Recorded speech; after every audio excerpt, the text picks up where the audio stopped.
दोस्तों मैं सुशील और आप देख रहे हैं उगता सूरज। आइए हम एक नए एपिसोड के साथ मिलाते हैं। जैसे कि हमारे चैनल का टाइटल है कामयाबी डिग्री की मोहताज नहीं है, ऐसे कुछ लेके हमारे बीच में उपस्थित है हमारे आज के जो चीफ गेस्ट हैं। आइए हम उनसे मिलाते हैं कि उन्होंने एक छोटे सी सोच से आज उन्होंने कितना बड़ा काम करके रखा, कई सालों से उसको निरंतर जारी रखा है। मिलाते हैं उनसे। सर आप हम सुने हैं कि एनजीओ आप चला रहे हैं, तो एनजीओ में ये कब से आपकी शुरुआत, कैसे क्या हुई, इसकी रूपरेखा कैसे तैयार हुई? दोस्तों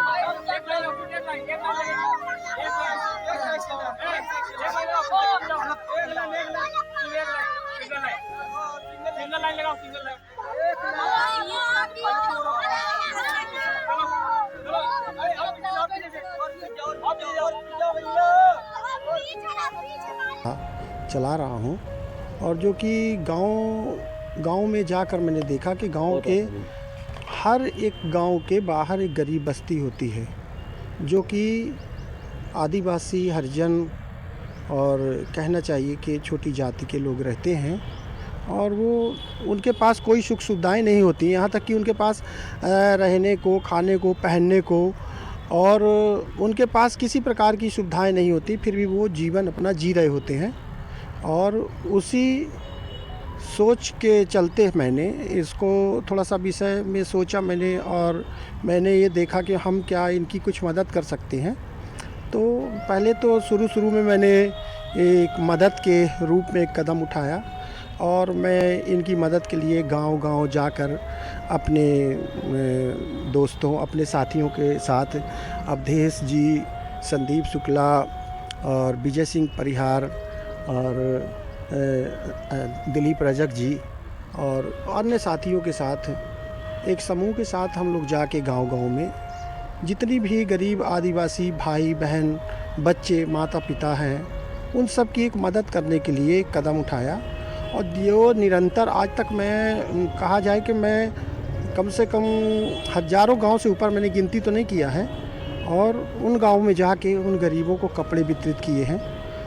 और इसमें कोई हमारा अकेले का योगदान नहीं है, इसमें आप सभी का योगदान है। जो आप लोगों ने हमारा साथ दिया और जो गरीब बस्तियों में जाके हमने सहयोग किया, उसके लिए हम घर से कपड़े कलेक्ट करते थे और उन कपड़ों को फिर हम सब समूह के सदस्यों के द्वारा बच्चों के अलग और बड़ों के अलग, लेडीज जेंट्स सभी भाई बहनों के कपड़े अलग करके उनको व्यवस्था करके फिर उनको ले जाना, जो फटे हैं या जो उनको सिलवाने का काम। और इसी प्रकार से कोरोना काल में सर जैसे आपने कहा कि अपन कपड़ा लेते थे और लगभग आपने हज़ारों गांव टारगेट किया, तो ये कपड़े आपके घर में एक संस्था है वहाँ देने आते हैं कि आपको जाना पड़ता घर लेने के लिए? देखिए, हम लोग कहीं से कोई फ़ोन भी आ जाता था तो हम लोग जाते थे उनके यहाँ लेने, आज भी जाते हैं और अब तो लोग जानने लगे हैं तो जो पहुंचा भी देते हैं। कुछ हमारे जो दोस्त भाई लोग हैं और जो नहीं पहुंचा पाते हैं तो फ़ोन कर देते हैं, तो हमारे सदस्य जो हैं संस्था के वो चले गए या फिर हम लोग चले गए। तो इस तरीके से निरंतर कार्य होता जा रहा है और कहना चाहिए महीने में 2 बार, कम से कम 2 बार हम लोग 2 से 3 ट्रिप हम लोगों के लगते हैं गांव में, जो कि हम लोग ऐसे गांव में जाते हैं, ऐसे गांव को चुनते हैं जो जंगल में है, जहां पे सुख सुविधाएं नहीं हैं। आज कागज़ में और कहने के लिए सारी सुख सुविधाएं हैं और उन तक मदद पहुंच रही है, पर सच्चाई कुछ और है जो मैंने नज़दीक से देखा है कि आज भी हमारे देश में जो गरीबी है और जो देखने को मिलता है तो बड़ा कष्टदायी है। सर जैसे कि संस्था का नाम क्या है आपके? जी, मैंने संस्था का नाम रखा हुआ है जन सेवा परमो धर्मा। जैसे कि नाम है उसी हिसाब से आप काम लगातार कर रहे हैं, लोगों के बीच में जा रहे हैं। और आपने कहा कि हमारे देश की जो उन्नति है कागज़ों में है, जब ज़मीनी स्तर में उतरते हैं तो शून्य देखने को मिलती है। तो इस तरह में लोगों से जब आप मिलते हैं तो उनके क्या विचार रहते हैं? देखिए, आज भी कहा जाए तो सही मायने में आप हर गांव में जाके खुद भी आप देख सकते हैं कि वहाँ पे आज भी रोड की, लाइट की व्यवस्था और शौचालय की व्यवस्था नहीं है, पर कागज़ों में है।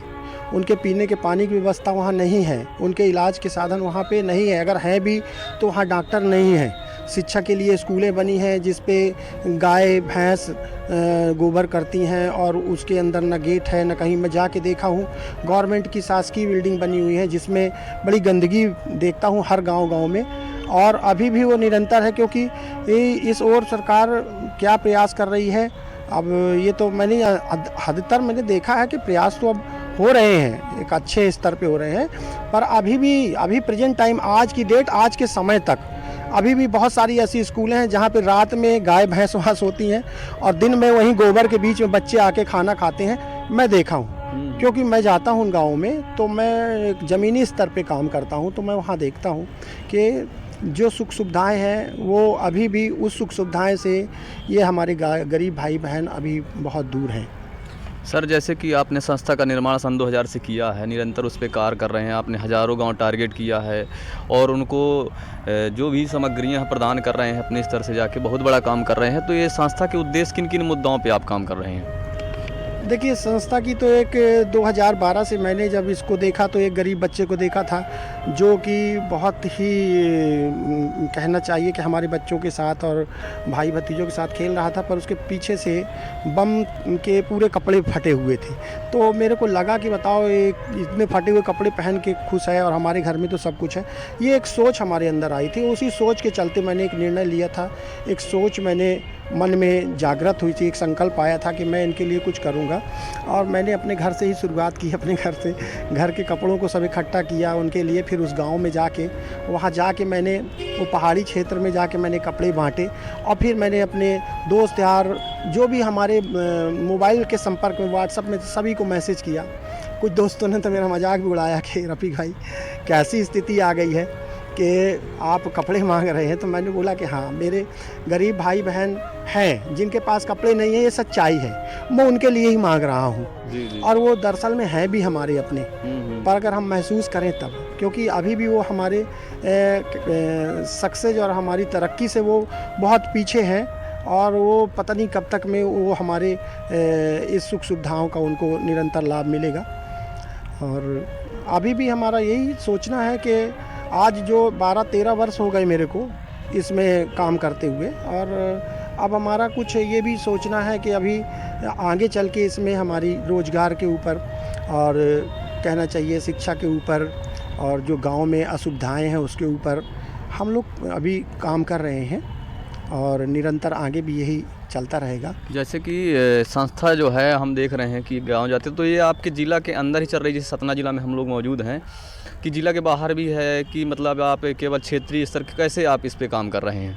देखिए, कोई इसमें ज़िला के स्तर पे काम नहीं है, क्योंकि ये हम यूपी तक के बॉर्डर में अंदर चले जाते हैं, और कहना चाहिए अपने एमपी यूपी से लगे हुए जो गांव हैं, जो जंगली क्षेत्र हैं, जहाँ पे अभी इसके पहले बहुत डकैतों का आतंक था, वहाँ पे काफ़ी गरीबी थी, वहाँ से लकड़ियाँ काट के वहाँ से हमारी बहनें यहाँ लाती थी, शहर में बेचा करती थी, उन क्षेत्रों में भी हम जाते हैं। और अभी भी हमारा निरंतर यही प्रयास है कि हम ज़्यादा से ज़्यादा उनकी मदद कर सकें, और उनको सरकार के जो लाभ हैं उनको हम दिलाने में मदद कर सकें, क्योंकि कागज़ तक तो वो पहुंच पाते हैं और उसके आगे वो पहुंच नहीं पाते। तो मेरा यही प्रयास है कि उनको जो सुख सुविधाएं सरकार द्वारा दी जा रही हैं वो उन तक पहुंचे।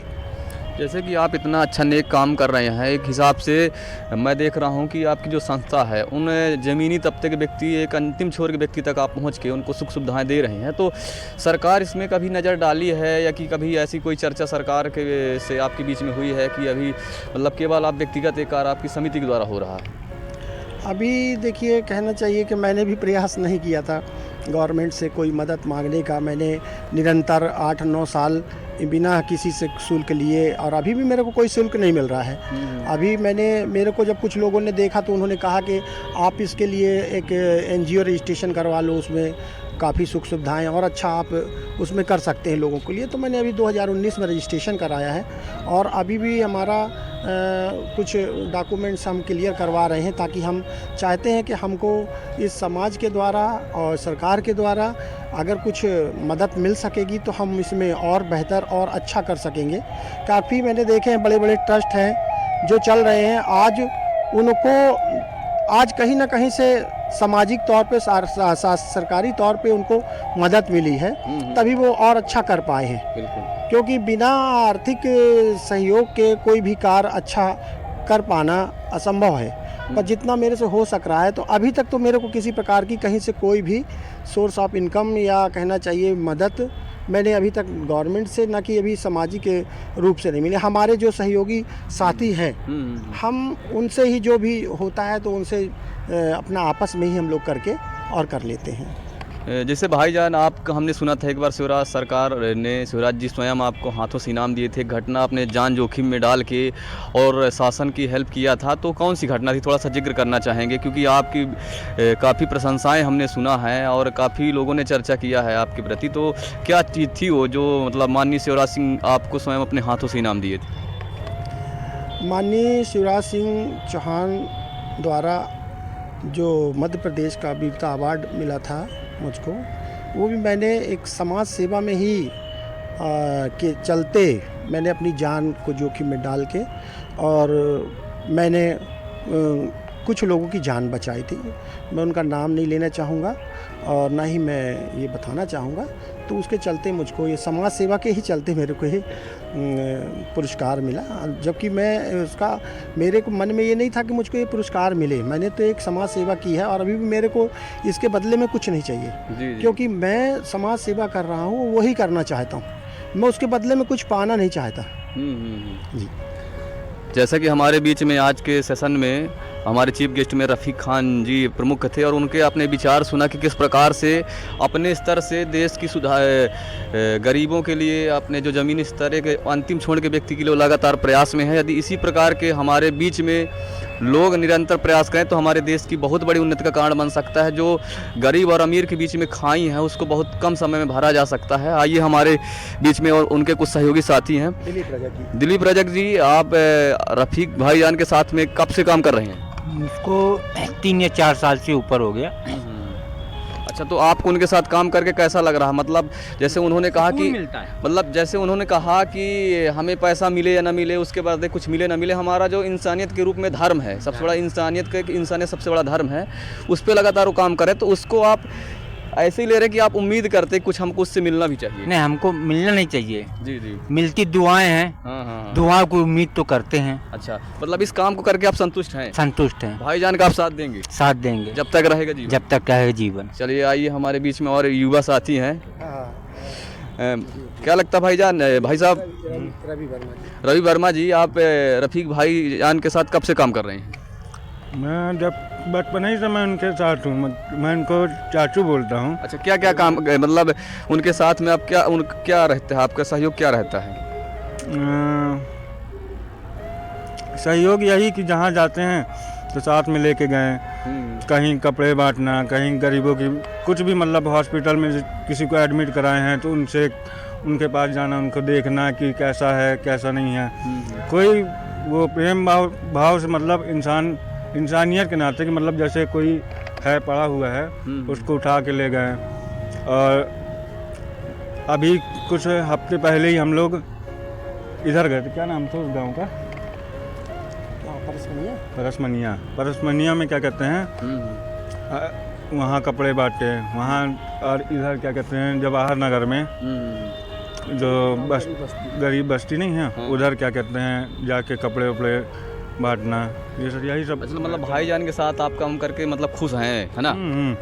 अच्छा, कितने लोगों की टीम होगी आपकी? मतलब सतने में आप काम कर रहे हैं तो लगभग कितने लोग काम कर रहे होंगे इस काम को? हमारी टीम में 20 से 25 लोग हैं। अच्छा, 20 से 25 लोग हैं जो निरंतर, जिसके पास समय होता है, क्योंकि आप सभी जो है कोई कुछ ना कुछ कार्य कर रहे हैं, कहीं ना कहीं व्यस्तता है, व्यवसायी हैं और या तो कहीं कोई जॉब कर रहा है, पर जिसके पास जो समय होता है तो वो दौड़ के चले आ जाते हैं समय निकाल के।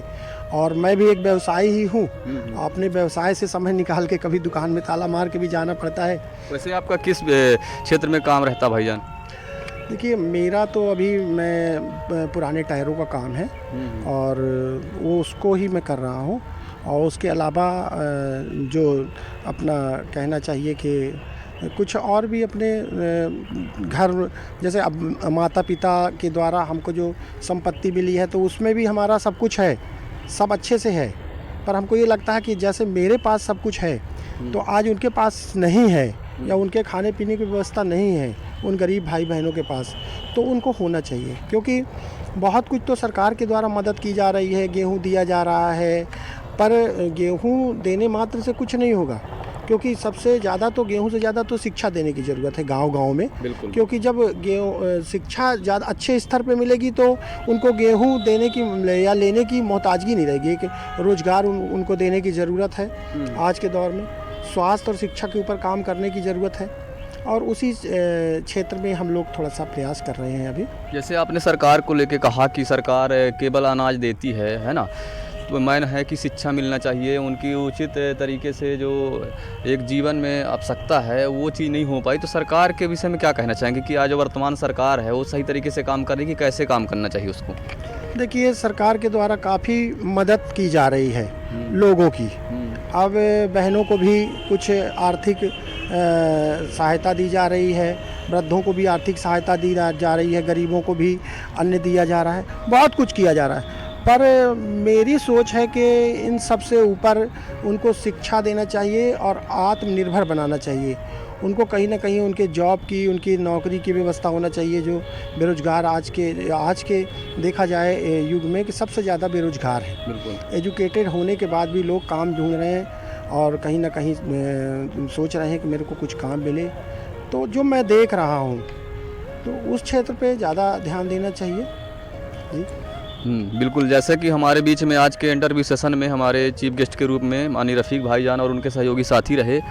आपने देखा कि एक ऐसी सामान्य स्थिति होने के बाद में भी पुराने टायरों की दुकान है, कुछ पुश्तैनी संपत्ति है, इसके बाद में इतनी बड़ी सोच लेके चल रहे हैं कि भारत के ज़िले के छोड़ के अलग ज़िलों में, अलग राज्यों में भी जाके, जहाँ गरीब बस्तियाँ हैं, जहाँ गरीब क्षेत्र हैं, जहाँ जंगल इलाका है और वहाँ के लोगों के कपड़े नहीं हैं, जो भी सामग्री आवश्यकता है वो इकट्ठा कलेक्ट करते हैं, उनकी टीम है, और कलेक्ट करके वो गरीबी बस्ती में जाके बांटते हैं। ऐसे नेक काम करने की वजह से ही देश में कहीं ना कहीं अच्छी विचारधारा स्थापित है। नहीं तो चारों तरफ आप देख रहे हैं, चाहे सोशल मीडिया हो, चाहे फिजिकली हो, एक दूसरे के प्रति बुराइयां, हिंसा की ओर बढ़ रहा है हमारा देश। तो कहीं ना कहीं रफ़ीक खान जी के माध्यम से हमारे देश में, हमारे ज़िले में एक अच्छा कार्य किया जा रहा है। मैं चाहता हूं कि हमारे इस वीडियो के माध्यम से उनका सपोर्ट करें, उनकी इस विचारधारा को ज़्यादा से ज़्यादा लोगों तक शेयर करें, ताकि उनकी सोच इस सरकार तक पहुँचे और उनको सरकार की तरफ से कुछ ना कुछ सहयोग मिल सके, ताकि वो और मजबूती से काम करें और अंतिम छोर के व्यक्ति को भी वो सही शिक्षा की जानकारी दे सके, उनके पालन पोषण की जानकारी दे सके, उनके रहन सहन की जानकारी दे सके। तभी हमारा देश एक अच्छी स्थिति में जा सकता है। बने रहिए हमारे चैनल में। इसी प्रकार हम आपको हर वो सफल व्यक्ति से मिलाएंगे जो शून्य से शिखर में पहुंचा, जिसकी सोच बड़ी है। भले उसके पास कोई डिग्री नहीं है, कोई सोर्स ऑफ इनकम नहीं, फिर भी उसकी सोच बड़ी है और निरंतर कार्य में लगे हुए हैं। तो मैं आपको इसी प्रकार लोगों को मिलाता रहूँगा। मैं उक्ता सूरत से सुशील।